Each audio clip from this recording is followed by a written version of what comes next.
Ecco, parliamo un po' di questa nuova iniziativa di cui lei la presiede.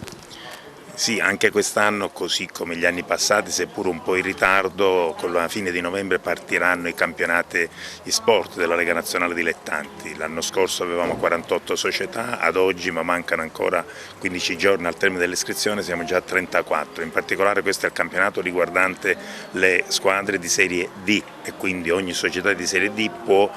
affiliarsi a un campionato di sport. Il nostro campionato, quello della Lega Nazionale Dilettanti, è un campionato importante perché mantiene il format 11 a 11, quindi 11 calciatori sparsi in tutta Italia o se volete anche nel mondo contro un'altra squadra di 11 calciatori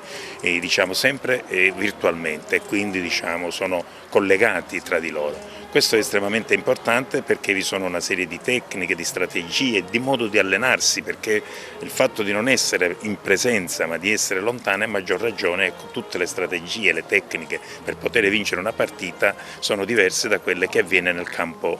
reale. Abbiamo altri vantaggi con gli sport, ad esempio quello di poter mettere assieme squadre miste, quindi maschili e femminili, che nel calcio reale non può avvenire. Ad esempio possono partecipare a questi ragazzi che hanno una disabilità, che hanno difficoltà a deambulare. Nel calcio reale questo non può avvenire, ecco, quindi si mette assieme tutta una serie di fatti positivi per cui anche questo sport riesce ad avere ormai circa 6.000 tesserati l'anno, perché oltre ai campionati della LND,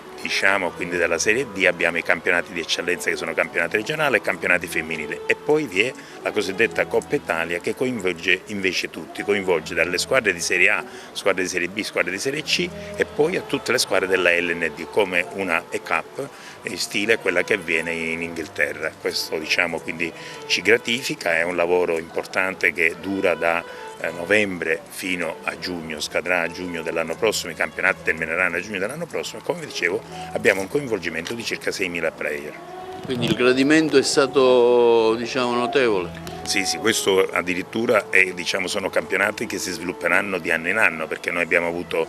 12 squadre il primo anno, ne abbiamo avuto 24 il secondo, oggi l'anno scorso eravamo a 48, quest'anno speriamo di arrivare a 64 società, quindi questo vuol dire che c'è una richiesta notevole e che quindi un coinvolgimento notevole.